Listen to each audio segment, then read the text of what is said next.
Hello and welcome to Eartheart Network News, a new kind of news connecting people, issues, and ideas from the heart. Welcome. I'm Lisa Almaraz, your host and producer here on Eartheart Network News. We're so glad you're here and ready to share 1 hour of a new kind of news. We connect things on a personal and planetary level. We also connect from the heart, heart-centered focused, which acknowledges the fact that when we do live in a connected way to each other, honoring our connections, it makes all the difference. And that conscious connection can not only be measured, but it is totally affects our quality of life and well-being every day in so many ways. Our guest tonight is Randy Siegel. We're going to be looking at living our core values, really assessing core values in some key ways and inspiring you to activate that internal GPS that you can really tune into to get that true north back to your journey home, as Randy would say. So we'll talk about that later. We'll have our world news overview, and starting here in just a moment, we will have what we usually begin Eartheart Network News with each week, which is the Eartheart Network Pledge. And it's a way to just synopsize the meaning of internal reference, connecting with your heart, and becoming a global citizen, really living from that other awareness.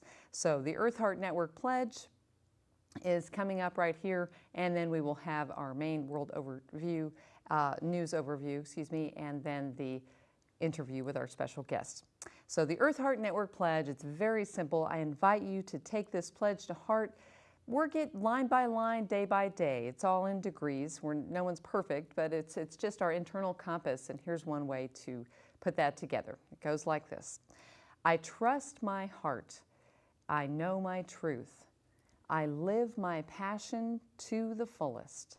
I honor my connection to the world and everyone in it in the spirit of love, living our values every day.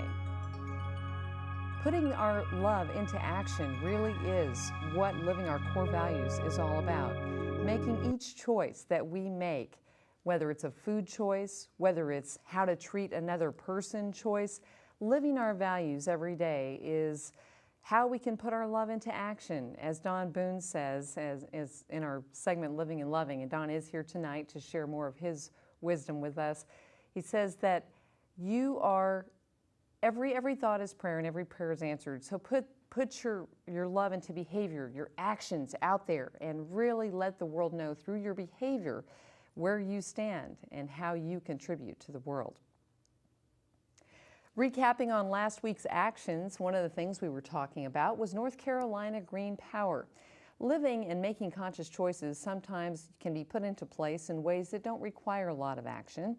And one of the ways is helping in North Carolina to do carbon offsets. Now, this is a totally nonprofit project. None of the profits go to the energy company. It's totally just to do carbon offsets.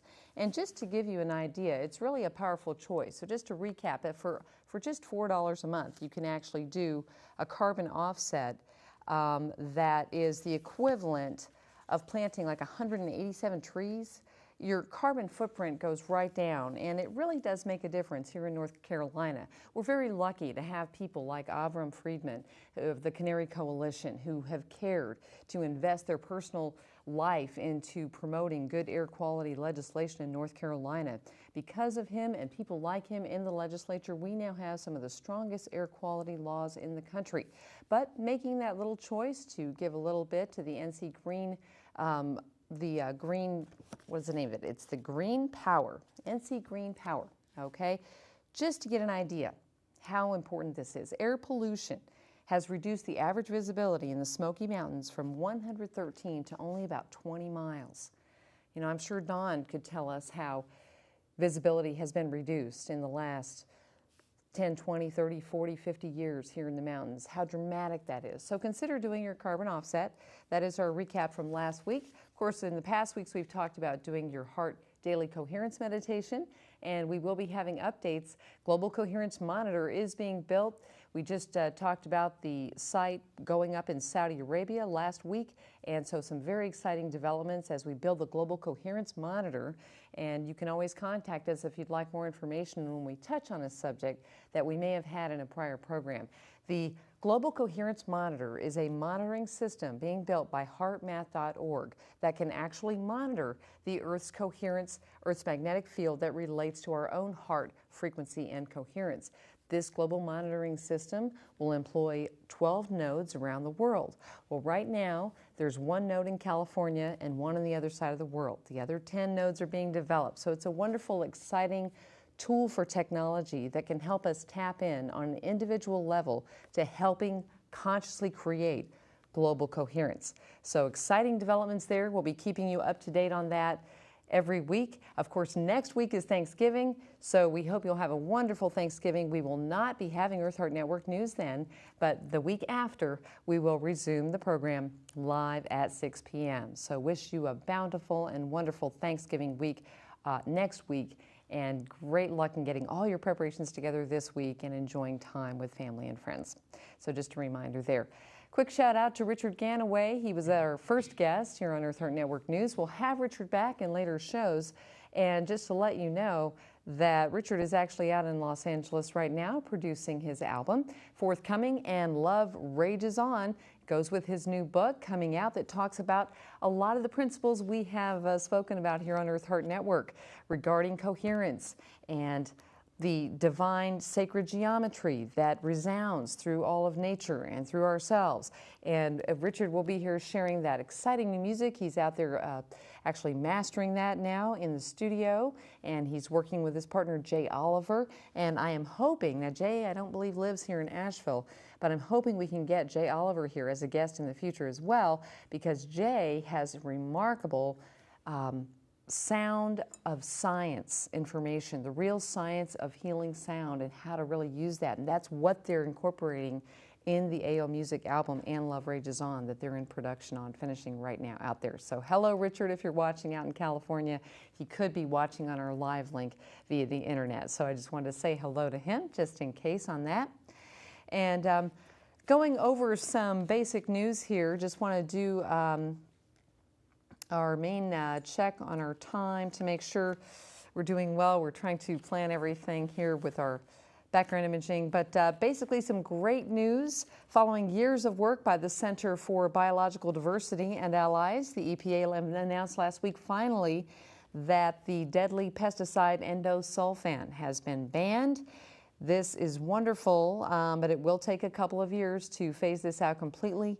But we are looking at reversing old policies that left this poison in use and helping to phase that out in the next 2 years and completely by 2016. So great news there.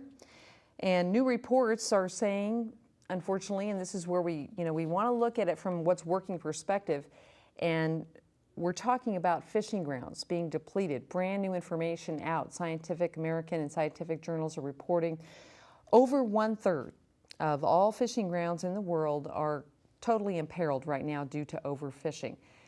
It's reached over 1/3. Scientists and marine biologists say there is time to rehabilitate, but that's only if the fishing bans are put in place. Bans have shown to be the only effective way to rehabilitate fishing grounds. Some limitations on fishing have helped, but overall, complete ban has been most helpful to help the ecologies bounce back. Otherwise, biologists are saying this is the last century of wild seafood consumption. Basically, no more seafood for anyone, because we've seen it many times, overfishing in an environment, and then there it goes. It collapses. We're already looking at the great Russian carp, Russian caviar. They've been severely overfished. This animal survived the dinosaurs, but it cannot survive our overconsumption. So fishing, overfishing, is really gotten to the point where we've got to create some serious worldwide bans to start to rehabilitate. Otherwise, we are looking at global world fishing stocks declining rapidly in the next few decades. So we can do it. Of course, time is of the essence, getting passionate about it. If you care about that, if you have fishing people in your family that you'd like to know, people in New Orleans, you're part of fishing culture. I know people here in the mountains love fishing. If you care about it, get involved. One of the ways you can do that is the bluefin tuna. They are on the line right now. You can actually take action. This is something you can get involved with. Global representatives are gathering in Paris this week to determine the fate of the Atlantic bluefin tuna. This remarkable ocean species is totally endangered right now, struggling to survive. And the International Commission for the Conservation of Atlantic Tuna is meeting to agree on conservation. So take action. If you want to look more, the New York Times has a full report on this, and I encourage you to take action on that and other things that are up right now. Ocean actually acidification, just like our personal bodies are disease-ridden. If we can pause that, I know it's tough right now, but that timing was a little off with no monitor. Did you pause? No? Okay. All right. So we are still cruising here. We've got a picture of our wonderful guest. Now we have another picture of our next segment. So just bear with us a moment here. We had a little no monitor action happening. But get back to our thing. We will just proceed there, but you got a little sneak peek. We'll just call that a sneak peek of what's coming, which of course we know it'll all be fine, but we'll stick with that for a moment, and then we can get ready with Randy's here in just a second. I can proceed from this one for the director there.